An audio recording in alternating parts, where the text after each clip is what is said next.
Bienvenido mi gente a un nuevo video. Si eres nuevo en el canal, te pido que suscríbete al canal para que apoye el trabajo. Esa clase tiene 52 palabras junto con frases en creol y español.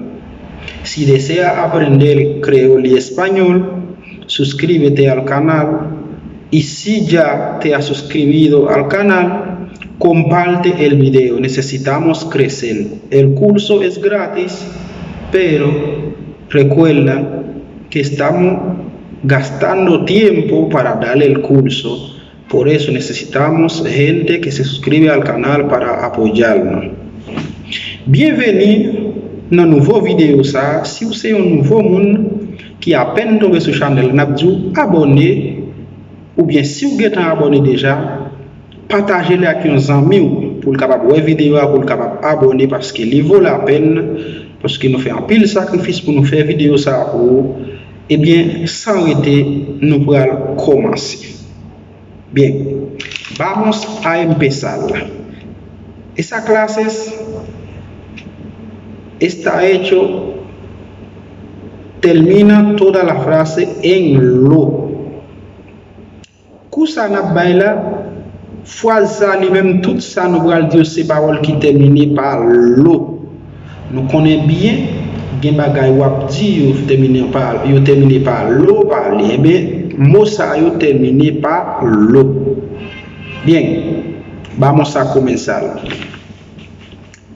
Vamos a ver cómo se dice. Abuelo, grandpapa, acóralo, coin, acúmulo, aquimilé, anulo, anilé, anzuelo, zin, artículo, atic, asilo, asil, bacilo, basul, basulus, bisabuelo, grandpapa, cálculo, cálculo, calquil, capítulos, chapitre, caramelo, sirette, benévolo, bienveillant, billo, stud, círculo, sec, siluelo, point, cocodrilo, crocodile, consuelo, consolación, desarreglo, desordre, desconsuelo, deconsolación, desdoblo, déroulement, descarrilo, dérailler, desfilo, parade, desvelo, insomnie, encarcelo, prison.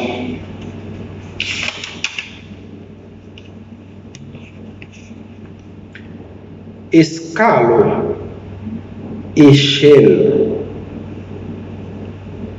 escándalo, escandale, espectáculo, montrer, establo,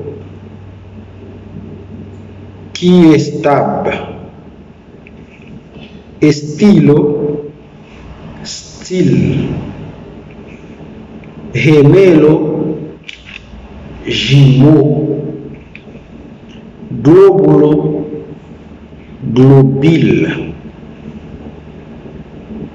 polluelo, faucette, ídolo, zidol, incrédulo, incrédile, júbilo, réjouissance, malo, mauvais, modelo, modèle, múltiplo, multiple, músculo, misc, nivelo, niveau, oráculo, oracle, orzuelo, stier, patíbulo, place publique, péndulo, pendule, acompáñalo, acompáñele. Vamos a ver algunas frases ahora que podemos hacer con esta palabra que termina en lo. Cómo poder hacer una frase con alguna de estas palabras. Por ejemplo, abuelo, dame un poco de agua. No, hijo, cógelo. Grand-papa, bon mi yon ti d'lo. Non petit mwen. Pap ale, pran li.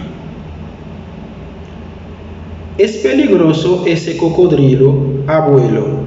Sí, este cocodrilo es un espectáculo. Est-ce que crocodile ça dangereux, grand-papa? Oui, crocodile ça c'est un montre. Mira cómo terminamos todo. En lo, todo en lo en español. Pero si ves la diferencia, que en creol no ves nada que termina en lo, ¿verdad? Porque es así, porque el creol es muy diferente al español, ¿verdad? Muy diferente. Así que, bien mi gente, nos vemos en próximo video. No olvides suscribirse al canal. Gracias.